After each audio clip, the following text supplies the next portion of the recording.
12.3-এর 12 না 22.3 22.3-এর যে সমাধান আছে, সমাধানের 1-এর 11 দাগটা করব। দেখ আগে আমরা সমাধান করেছি কিন্তু কোনটা কিন্তু এই যে ভগ্নাংশের সমাধান করিনি, এটা কিন্তু প্রথম। একটুখানি সবাই ভালো করে দেখবি, x/2 মাইনাস 2/5 তাই টু x/3 প্লাস 1/4। ঠিক আছে, সবাই পাঠিয়েছিস? ঠিক আছে। আচ্ছা এবার দেখ, প্রথমত আমাদের নিয়ম সমাধানের ক্ষেত্রে সব কিছু নিয়ম সেম, নিয়মের কোনো চেঞ্জ হবে না। দেখ আমরা কি করতে পারবো, এক্স গুলোকে এক পাশে আনতাম, এবারও তাই এক্স গুলোকে এক সাইডে আনবো, অর্থাৎ যেগুলো এক্স আছে আর নর্মাল সংখ্যাগুলোকে আমরা আরেক সাইডে আনবো। তাহলে এখানে বা দিয়ে লিখবো, তাহলে প্রথমটাতে এক্স আছে আপনি, তাই তো? ঠিক আছে, এইটা লিখে দেবো পাশে। আর আর এইটার পাশে গেলে কি চিনতে হবে?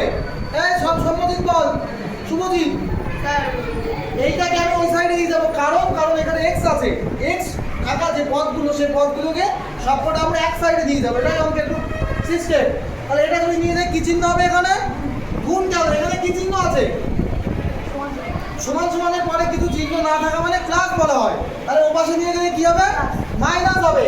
তাহলে এখানে গেলে মাইনাস x/3, কারণ সাইড চেঞ্জ করছি আমরা, বারবার বলছি সাইড চেঞ্জ করলে চিহ্ন সব সময় উল্টে যায়। দেখ এই প্লাস 1/4 লিখলাম, এবার এই 2/5 কে আবার পাশে নিয়ে যাবো, তাহলে কি চিহ্ন হবে? আপনি প্লাস 2/5, কারণ আমি বারবার বলছি আমরা সাইড যখন চেঞ্জ করি তখন চিহ্ন অলওয়েজ উল্টে যায়। এবার 2 আর 3 লসাগু কত হয়? লসাগু করে করতে হবে। 2 আর 3 লসাগু কত? 6। একটু জোরে বল, 6।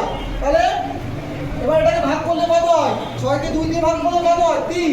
তার জন্য এখানে হবে 3 এর সাথে x গুণ করলে কত হয়? 3x। গুড। 3x মাইনাস এটাকে ভাগ করলে কত হয়? 2। তাহলে উপরে x এর সাথে 2 গুণ করলে 2x ইকুয়াল টু, এটা আবার এইটা লসাগু করব। 4 5 কত? যেহেতু দুটো মৌলিক সংখ্যা, কত?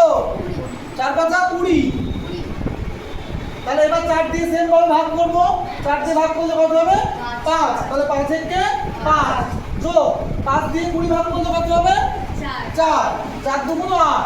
ঠিক আছে, বা তাহলে এটা 3x থেকে 2x করলে কত হয়?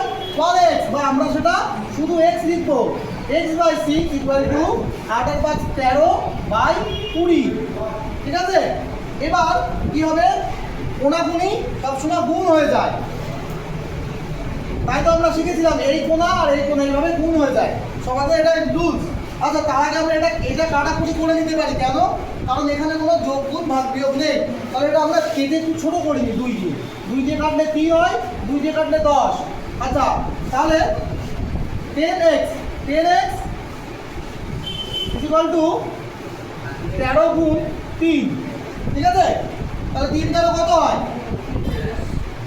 কত হয়? 39/10। 3 গুণ 9/10। বাস, এটাই অ্যান্সার।